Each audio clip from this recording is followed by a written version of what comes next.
Okay, good evening, everyone, and greetings from the Garden County of Ireland.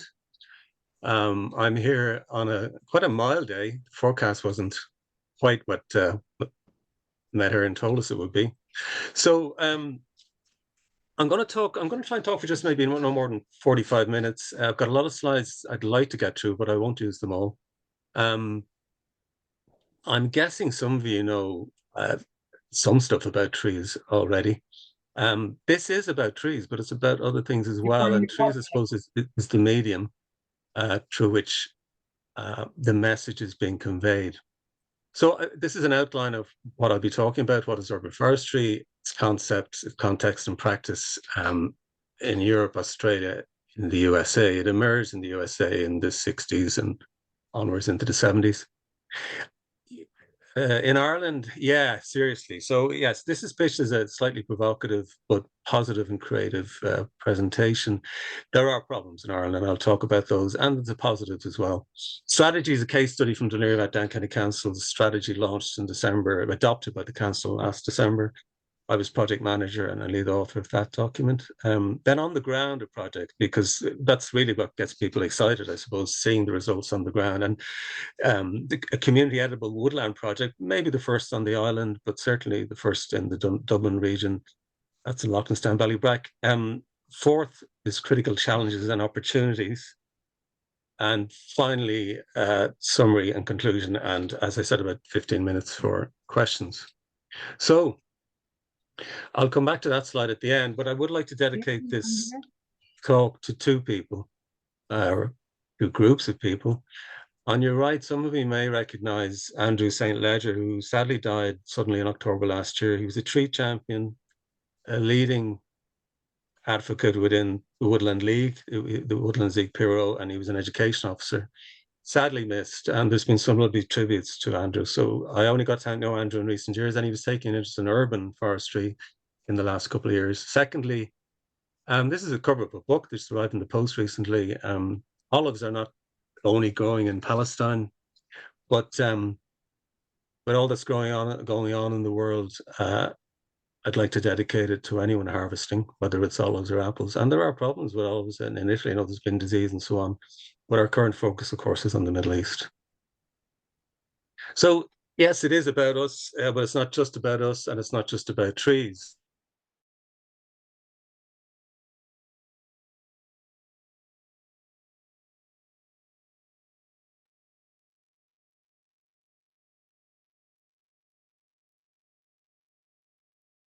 I thought I was muted there for a second. Okay, so this is from Davy Phillips of the Eco Village down in Tipperary. He gave a great talk there a few years ago in church down in Dublin. He said we need to move from the age of ego to the age of eco, in his beautiful Scottish accent. And this is the age we are living in, the Anthropocene. And it raises a lot of questions around ethics and equity and livability, cohabiting with other species on the planet, co-designing with them and with each other, and then collaborating to achieve a more sustainable planet. Some quotes from Pope Francis there. Mother Earth is protesting for the wrong we are doing to her because of the irresponsible use and abuse of goods that are placed on her. So wherever you are on the faith perspective, I think we could all agree with that. And in the document, the letter he published now 8 years ago, he pointed to the need to protect what he called common areas, visual landmarks, urban landscapes, which increase our sense of belonging, of rootedness, of feeling at home within a city, which includes us and brings us together. So a very strong kind of communal social ethic in that. There's implications for that, not just for the professional people listed there, but for all of society, and particularly those who plan and make urban areas and how that's done. So here I am, the Garden County. That's a silhouette looking towards the Little Sugarloaf. I'm very fortunate, and my neighbours are, we get to look out on that. Doorstep landscapes, mountain ash, one of our native trees. And not a native, but somebody might recognize the ginkgo biloba, verdes in leaf. That tree knows something. It's been around for several million years, and it survived the nuclear bombs in August 45. So I have a great respect for the tree. I think trees have a lot to teach us. Okay, so this is actually a view from Bray, looking northwards. You'll notice the power station there in the city. This is Killiney over to the right, the sweep of Killiney Bay, Shangannock Park and the golf course, and then coming into the Victorian Promenade of Bray itself. And then westwards and northwestwards over to where the city is expanding. But you will, on the face of it, looks like there's a lot of trees, doesn't it? The European Landscape Convention gives us a very useful definition of what landscapes and places are. They're common places. They're not just the everyday iconic places like the Cliffs of Moher or the Giant's Causeway. And this is very important in terms of planning. Urban spaces are contested and at a premium, with high density developments accelerating mature tree loss. And that is recognized right across the world. I'll say a little bit about that more in a minute. What is increasing, recognized by policymakers, is that nature-based solutions, trees are part of those. But there's a lot of political lip service, particularly in Ireland, in my opinion, about delivery, moving from rhetoric to real delivery on the ground. A lot of words, a lot of rhetoric. So what is urban forestry? Urban forestry has been around, as I said earlier, for about 60 years now. And in simple terms, it's an ecosystem. All trees, plants, and associated animals in the urban environment, both in and around the city. So it's a very broad concept. It's very inclusive. Some might say it's kind of ecumenical, and speaking metaphorically. The United Nations definition is land with a tree cover of more than 10% and an area of 0.5 hectares. Therefore, most cities, urban areas, could indeed be classified as forests, or as forest cities. Think of Singapore. Urban forestry, there's a reference there to Gray and Denk. Cities can be considered themselves as forests. This book arrived in the Post only this morning, published in 1978, an American publication, because don't forget it emerged as a US American concept. This is, I won't read this all out, and apologies for the lack of focus in the image, but this is by a Belgian, leading Belgian arborist and urban specialist, where he emphasizes that the model has shifted. The model of forestry, both commercial forestry and urban forestry, has shifted to one that's more organic, as he described, that it's to do in interdependent subsystems. So what he's talking about there is human systems, as well as natural and biological systems. And the focus is more now on function and process, rather than a rigid hierarchical and monodisciplinary forest institutions. And what he's getting at there is the need for a broad discourse, a wide range of disciplines of interests. So that's from Cecil. I've met Cecil a couple of times over the years, a decade of urban forestry in Europe. So the book curve I showed you was 78. We've gone forward then, whatever that is, 25 years, 2003. And then much more recently, I had the pleasure of being in the beautiful city of Krakow. The European Forest Institute does this every year. This year it'll be Croatia. There's a lot of stuff going on in Europe and in the States and Canada and further afield, but Ireland is not at the party. I was the only Irish person among 300 delegates from any profession, the island of Ireland, any economic sector. I was in Krakow in May last year. I was at the World Conference, over 1,000 delegates, only Irish person there. So we really need to up our game. What's being discussed, that's just one cover postgrad, post-PhD research project on the type of excellent and inspiring papers and discussions that are going on at these conferences. Ireland Inc. isn't there, by the way. Ireland Inc. as in the state, government departments. The Minister for Forestry told me that she wasn't aware of what urban forestry is. Anyway, that's for later. So a little bit more on Europe and tree loss. And this data covers the range 92 to 2018. So remember, we're talking about cities here now. And it's looking at tree loss. So the data is 6 years old. And certainly in the case of Dublin, we've got Belfast, Derry, Dublin, Belfast, Derry, Galway, Limerick, Cork, and Waterford. The more red the symbol, the higher the loss of trees. And I know in the Dublin region, certainly it has accelerated in the last 6 years. So cities right across Western Europe and Eastern Europe and in North America have been setting tree canopy targets. It's beginning to come into Ireland slowly but surely. And you'll recall the nature conservation restoration law that was introduced. A lot of the media coverage and political coverage was on rural landscape. There was absolutely nothing. Article 6, which is the shortest article, it takes you 5 minutes to read, sets a minimum canopy target of 10%. So what's going on in Ireland? Well, this is what's going on. We're getting tree loss. This is an image taken approximately 6-7 years ago up in the Ballantyre area. Major residential development, very poor tree protection, not in accordance with best international practice. That's just one example. We seem to have our own Bray blank Banksy. We have a kind of a local activist here. He put this up only last year, calling out Wicklow County Council. It does have a tree policy. There's a lot of good stuff in it. But again, getting to the point of delivery, saying what you mean and mean what you say, is a challenge. And this is why he was sending or putting these posts. He basically posted laminated notices on or near the trees. This is still the case here. So we're now on the 21st of February, and this goes back to last October. In fact, that tree there is there since last summer. That's on Bray Seafront, major tourism destination. More specifically, these are damaged alders, again on the seafront. This was a chance for a rain garden, opportunity to rain garden, but unfortunately, a lot of Irish engineers seem to be stuck in a 19th century mindset. There are honourable exceptions, but you can see the problems here, safety. But apart from tree damage, tree compromise, 3 of the 10 trees planted were dead for 2 years. I won't labour the point. This was yesterday in the Garden County again.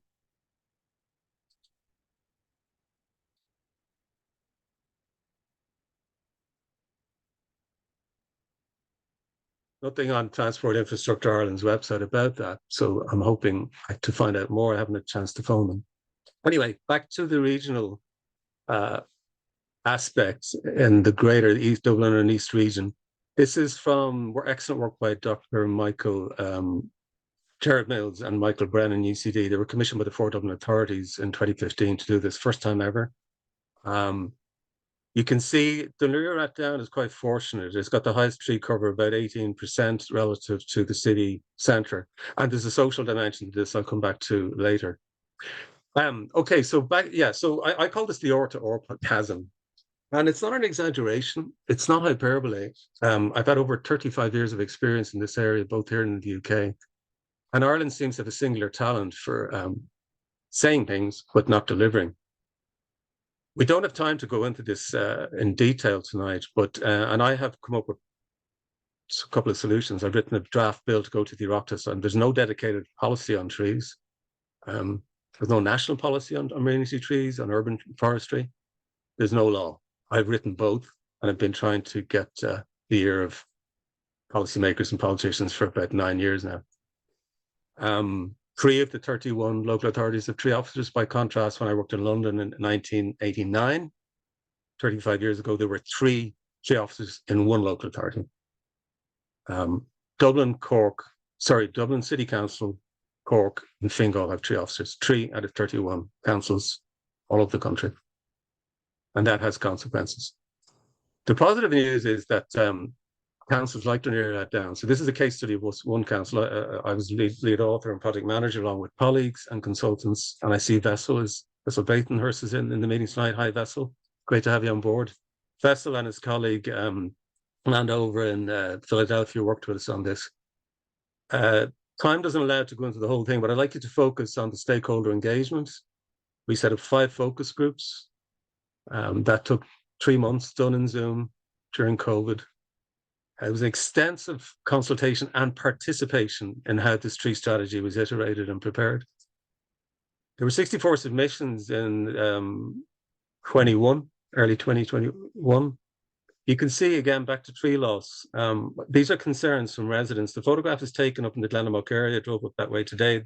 There's huge urbanization in the peri-urban belt, going from west of Cabinteely up to Ticknock and that whole area. And the concerns people raise, you can see they've actually had named neighbourhoods, districts, very concerned reduction in tree cover areas, strongly welcome any initiative to improve tree cover. New projects would return, I think there's words missing there, would return some tree cover. The bigger the word in these word clouds, as you know, the larger the font, the more it occurred. Lack of a tree officer. So Dún Laoghaire Down did publish, the first time in the Republic of Ireland, any block council published a tree strategy was in 2011. It was an idea I sold to the head of the Park Service at the time. It was published, adopted. but only 4 of the 15 actions were implemented. Tree officer was never appointed. That was a commitment given in the action plan. A lack of expertise, evidence-based tree cover. And the public in many ways they're kind of ahead of the policymakers and politicians on this. They're kind of getting activated.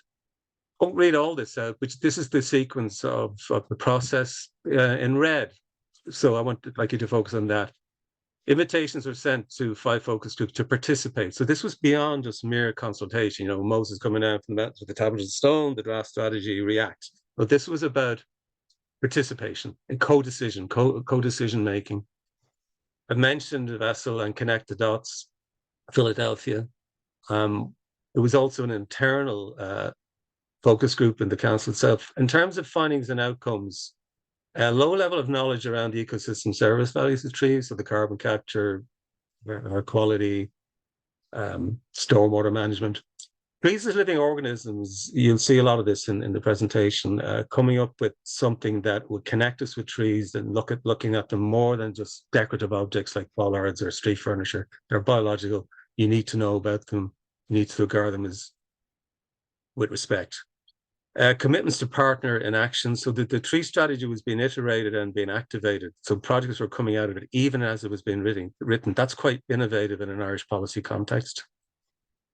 So here we are, trees as living organisms. Like a lot of things, nothing's original. I found that through literature review, a lot of cities in Australia, Melbourne, Philadelphia, Pittsburgh, but also in France, we tend to get very Anglo-centric, but in Europe, continental Europe's a lot going on. So this idea of trees as living organisms was developed by a biologist working in the greater metropole, the greater authority of Leon City. They're on their second tree charter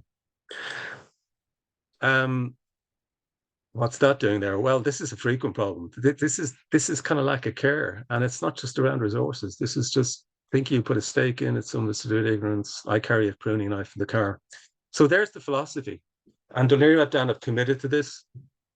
They'll apply the philosophy of ethical care in their practices and projects, thereby fostering a county culture of care. So a general awareness raising. And the philosophy, trees as living organisms, regarding them and respecting these living organisms, will inform and drive a shared responsibility. The council only has ownership of 1/3 of the tree cover in Dún Laoghaire. 2/3 are in institutional ownership, private landowners, businesses, schools, colleges. So we need everyone has to be at the party for this. Everyone has to contribute. Don't have time to go through all this. You will receive this PowerPoint presentation in PDF later on. But again, the philosophy is written in there. There was an issues paper developed before anything plan was put to paper. And 7 underlying principles. You see biosecurity and biodiversity in there, social equity, which I'll talk about in a minute. So the council's vision is to have they recognize that trees are vital to livability and resilience, climate resilience and human resilience, and the future of society and economy within Dún Laoghaire. And their role should be optimized. So that once you commit to that, you got to put resources in. So the vision is that by 2031, the county will have fully embraced a culture of care. So a lot of the words that came up start with C, which is kind of coincidental: care, collaboration, co-design. There's another one: cohabit. And inspiring urban forestry. There's a role for the arts and creativity, tree dressing. You've probably heard of it. So inspiring places that you want to live in, work in, recreate in. So back to the social equity. This is the mapping that was done by UCD, and then it's correlated. The Pobal Organization do Deprivation Index. This map is yet to be updated, but it's still relevant. So I found through a desktop exercise that although Dún Laoghaire has overall good quality and cover, there are pockets of deprivation. So this is looking eastwards towards Killiney Hill. There's Ballybrack, Loughlinstown, and then this is Cherrywood. Expanding the whole urbanization. So this is actually a classic example of peri-urban edge in any European or North American city. We're very fortunate, there's good farmland, but down in the heart of there is this. And this is very common, not just in Dún Laoghaire, but in Kimmage, Crumlin, the older working class areas, Walkinstown. So there's a social equity issue. And this was discussed at the World Urban Forum in Washington, D.C. last October. Social equity, it's a big issue, not just in the Western world. So a project emerged out of the tree strategy while we were working on one of the youth groups, and the community group worked with the council and 4 partners: Ranieri Rotary Club, Southside Partnership, and a couple of other partners. And we identified, myself and colleagues, Lorraine and Niall, and our community officer. There's a lot of cross-disciplinary input into this. And fortunately, this was a really happy coincidence. There was a lot already on the ground happening. This is a council-owned building run by the community department where educational, music, all kinds of events happen. This is taken last summer. So this is 2 years on from the project. The project emerged from 2020 onwards into the summer, autumn. Rotary approached the council offering to financially sponsor. And I had been learning about the work of Martin Crawford in the UK. A lot of his work is around forest gardens in rural or semi-rural landscapes, but cities like Bristol, Glasgow, I think Norwich, Nottingham are doing work like this. Again, Ireland is kind of in the early stages of this. This is not micro Miyazaki forest now. This is actually the area. This is over 500 square meters. It's a permaculture approach to urban woodland. It's educational. It's harvesting fruits, nuts. And this is a very simple plan. So the building you saw is there. This is in medium density housing next to schools, church, Tesco. Former council housing backing on. It's well supervised, green flag school here. Myself and a couple of colleagues worked on this, and they continue to do so. The Council Parks Department, the local staff developed this with the local people. It's all planted by volunteers, and that will continue. There's a memorandum of understanding with the community. It's establishing well. You can see the temporary protective fencing there, fruit trees, flowering trees, native herbaceous planting, fig tree. So that's me. That's pretty much all I have to say for the moment. I'm happy to take questions and come back maybe to some other items in the presentation. I like you to contribute as much as you can. Feel free to ask me any questions. My contact email and phone number is at the bottom of this slide. So thank you for listening and hoping we can have a good discussion, because I think that's absolutely vital to making progress in Ireland and kind of picking up on the many actors. One thing I'm forgetting to say, in the spring and summer this year, I'll be launching a podcast series, not just on trees, but on urban placing and urban design. I'll be doing interviews with activists, professional people, community leaders, researchers, and that will launch. I've already got a series of videos taken across Irish towns and cities and in Europe. And just finally, if you're thinking, what is urban? So we had a census of population, as we do every 6 years. So that was April 2022. Central Statistics Office are responsible for that state agency. They define urban as any settlement of 5,000 or more people. So think about that. That could be a large village. So that covers a lot of urban areas in Ireland, and the country is urbanizing. Again, from that census, 63% of the Irish population are now living in settlements of over 5,000 people, from Dungarvan to Dundalk to Dunlavin here in Wicklow. Okay, Kieran, I'll finish at that point. If people want to pitch in. No problem questions. at all. Okay. So I'll stop recording now. So thank you very, very much, first of all, Aidan, for that talk. Okay. So if anybody has any questions, I'll facilitate. So if you just type them into the chat, I can read them out. Yeah. So let's get started.